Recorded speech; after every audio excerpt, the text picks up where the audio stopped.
Ketemu lagi guys, sore guys, dengan saya Jack Volta. Ini saya mau bagi-bagi sebuah ilmu.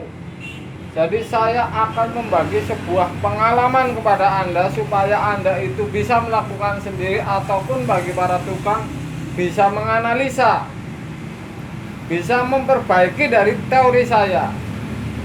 Ini masih suasana tahun baru. Saya tadi sudah ngeramal, sudah saya kasih tahu ramalan tahun ini, tapi kali ini saya mau ngasih konten sebuah sistem instalasi kulkas 2 pintu kelistrikannya. Jadi ini sangat sederhana.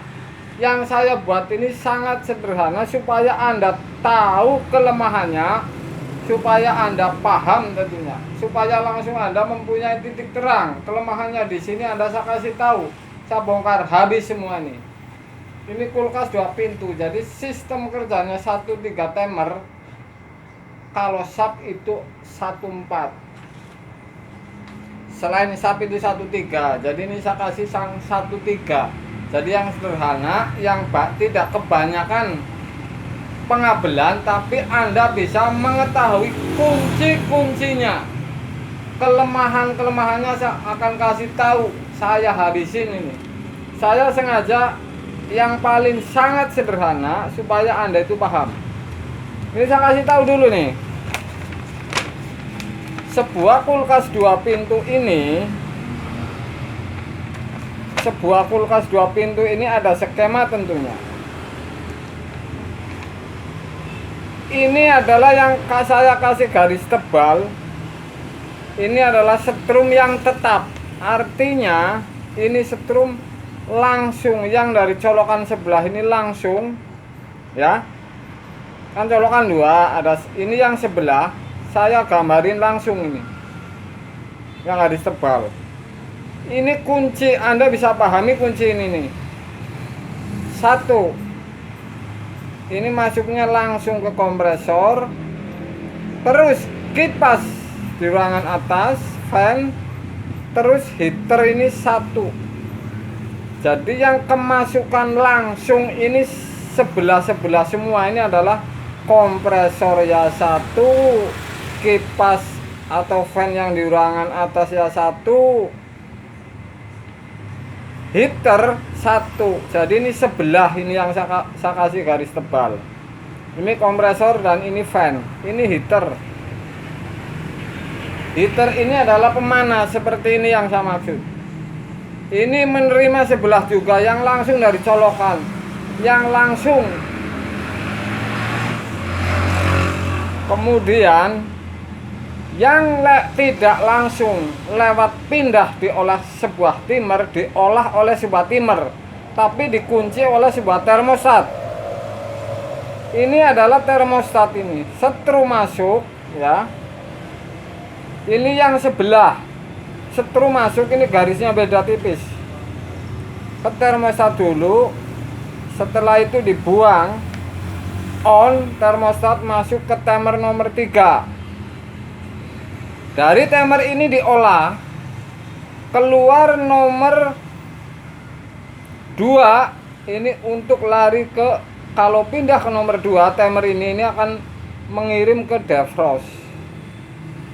Defrost lari ke fuse. Antara fuse dan defrost, titik tengahnya dijadiin 1, ditarik ke nomor 1 timer. Oke. Termostat lari ke nomor 3 timer. Timer ini akan mengirim umpamanya ke nomor 2 posisi panas, heater, dan mengirim nomor 2 ini ke defrost, terus ke fuse dan ke heater. Ini heater ini bertemu dengan sambungan defrost, sehingga ini si heater ini ketemu 220 dan panas. Ini setelah defrostnya nyambung. Jadi ini dari antara fuse dan defrost ini, di tengahnya ditarik ke nomor 1 timer. Oke. Lah nomor 4, kalau pindah posisi dingin, nomor 4 timer ini akan ngirim Nomor 4 ini akan nyambung ke kipas, fan, dan kompresor. Jadi fan dan kompresor ini hidupnya bareng. Ini yang namanya proses dinginnya itu hidupnya bareng antara kompresor dan kipas. Jadi kipas membuat dingin dan kipasnya membuang dingin. Ini sangat sederhana. Saya nggak kasih yang banyak kabel, saya mengasih kunci. Jadi Anda tahu kelemahannya di mana ini. Kalau defrostnya pecah, sudah pasti pembekuan karena tidak panas. Kalau heater, kalau fuse putus, sudah pasti ini tidak bisa bekerja, ini panas, juga pembekuan. Kalau defrostnya karatan atau tidak sempurna, sudah pasti ini tidak hidup dan pembekuan. Kalau timer itu hanya ada itu 5 tahun ke atas, jadi ganti timer itu 5 tahun ke atas. Jadi kunci ini bisa dibaca ini. Skema ini kerusakannya defrost, fuse, dan heater. Timer ini 5 tahun ke atas. Oke. Ini 13 guys. Kulkas ini 13. Kalau sub ini 14. Saya ulangi lagi, ini defrost. Oke. Defrost ini langsung ini menerima kiriman dari timer yang nomor 2. Masuk ke defrost, kalau nyambung akan dilangsungin ke fuse. Fuse ini kalau nyambung dilangsungin ke heater dan panas. Ini adalah sistemnya. Oke. Kalau heater sedang posisi nomor 2. Kira-kira begitu. Jadi ini sederhana sekali. Ini saya potong-potong ini biar gampang ini. Jalur pertamanya yang keisi setrum harus keisi setrum, begitu colok yang sebelah. Ini kompresor 1, kipas 1, dan heater 1. Ini yang tidak boleh dirubah-rubah dan harus diisi satu persatu dan tetap. Jadi Anda kalau merakit sebuah sistem ini, karena modul kulkasnya itu rusak, ini gampang sekali nih. Tinggal heater digabung satu bersama fan bersama kompresor, satu colokan. Lah yang sebelah ini kiriman dari timer. Mudah sekali itu.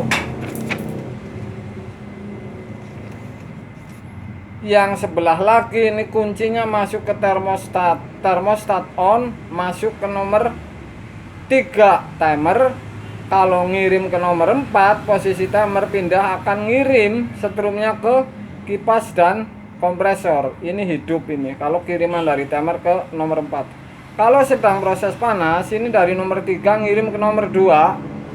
Sudah pasti nomor 4 berhenti nih, pindah ke nomor 2 dan mengirim ke defrost, fuse, dan heater. Ini dari defrost dan fuse ditarik ke nomor 1. Nih gambarnya nih.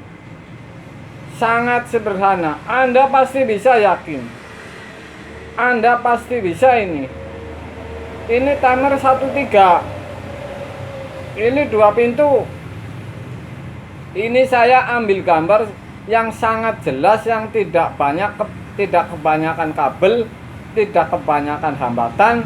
Terusan garisnya juga saya gede-gedein supaya Anda itu tahu kuncinya, supaya paham bahwa kelemahannya di mana. Ini sudah pasti tahu. Kalau Anda mengerjakan sebuah modul rusak tidak bisa diganti dengan modul yang lain, Anda bisa merakit ini. Ini adalah setrum yang kemasukan 220 ini, colokan langsung nih yang 2 ini bawah kanan. Anda bisa merakit ini. Ketahuan sekali nih instalasinya nih.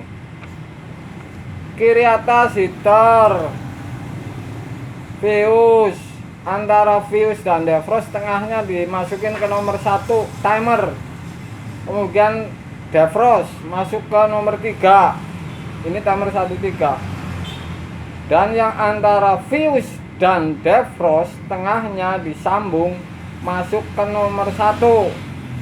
Dan nomor 4 timer ngirim ke kompresor dan kipas. Jadi pada saat ngirim ke kompresor dan kipas ke nomor 4, timer ini yang berhenti nomor 2 yang ke defrost. Jadi ini bergantian dari 3 ke 4, 3 ke 2. Ini ada jeda waktu karena timer. Kalau termostat ini untuk kunci nih. Ini bisa naruh di mana saja, yang penting kunci. Kuncinya motongnya di yang masuk kompresor bisa, masuk kipas dan kompresor bisa kalau Anda merakit. Ini skema sederhana sekali, Anda bisa pahamin. Ini garis yang tebal-tebal ini searah, dan yang dari timer ini ngirim-ngirimnya ini. Kulkas ini skema 2 pintu ini seperti ini, yang mengadakan sistem no frost, jadi tidak pembekuan. Dengan alasan kalau pembekuan ini heater ini akan tidak hidup. Kalau ada pembekuan atau si fuse atau defrost tidak tepat, ini akan mengadakan blok es di avap. Kira-kira begitu guys. Ini Anda harusnya paham karena ini sangat sederhana. Saya ringkas ini rangkaian ini. Sore guys.